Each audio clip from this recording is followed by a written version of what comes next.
You wake up worried about money. You go to sleep worried about money. Every decision you make, every hour you work, every dream you postpone, somehow comes back to the same question. Do I have enough? It's strange when you think about it. Almost every human being on Earth spends their entire life chasing something. That doesn't actually exist in nature. You can't dig money out of the ground. You can't plant it. You can't eat it. You can't breathe it. A newborn baby has no idea what money is. To a child, it's just colorful paper or numbers on a screen. Yet somehow, those numbers decide where you live, what you eat, who you become, and even how much your life is worth. How did that happen? Because money was never discovered. It was invented. Thousands of years ago, people traded things directly. Bread for milk, fish for tools. But trading was inconvenient. What if you had fish, but needed shoes, and the shoemaker didn't want fish? So humans created something everyone could agree had value, not because it actually did, but because everyone believed it did. Money became a shared story, a promise, a language, one that made civilization possible. Cities grew, businesses were built, nations prospered. Money wasn't the villain. It was one of humanity's greatest inventions. But something changed, somewhere along the way.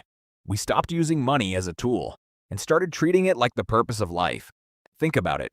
A child has never once stressed about a mortgage, never canceled a holiday because of a credit score, never felt guilty for laughing too long or resting too hard.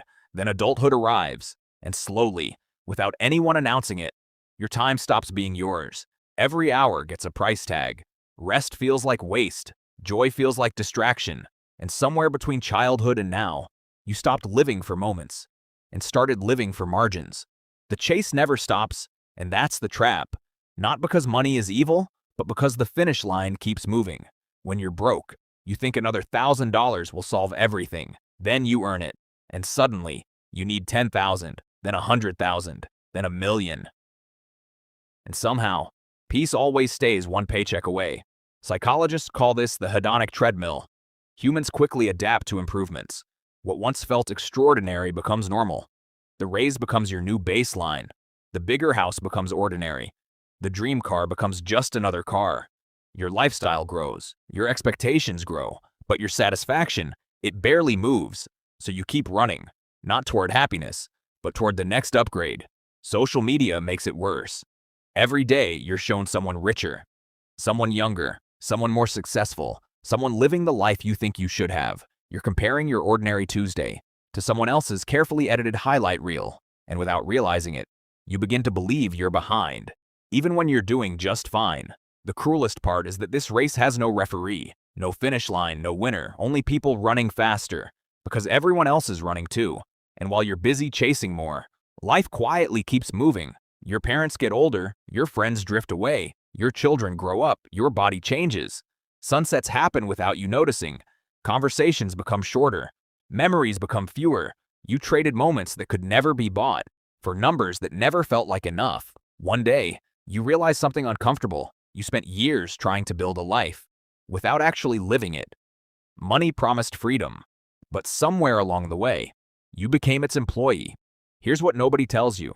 The moments that actually meant something didn't cost anything, not because life is cheap, but because the things money can't touch are the only things that ever really mattered.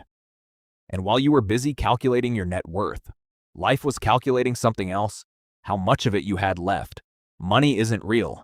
It never was. It's a story humanity agreed to tell, a shared illusion that became so powerful that people built their entire lives around it, sacrificed their health for it, traded their time for it, measured their worth by it. And the cruelest part? No matter how much they accumulated, the feeling they were chasing never quite arrived, because it was never in the money. It was never going to be. But the years you spent chasing it, those were real. The relationships you neglected, those were real. The version of yourself you never became because you were too busy working, that was real too. Money is just a story. The tragedy is how many people lived their entire life inside that story and never once stopped to question it until it was too late. Most people will scroll past this, but if you're still here, you're probably not most people. Like, subscribe, and I'll see you in the next rabbit hole.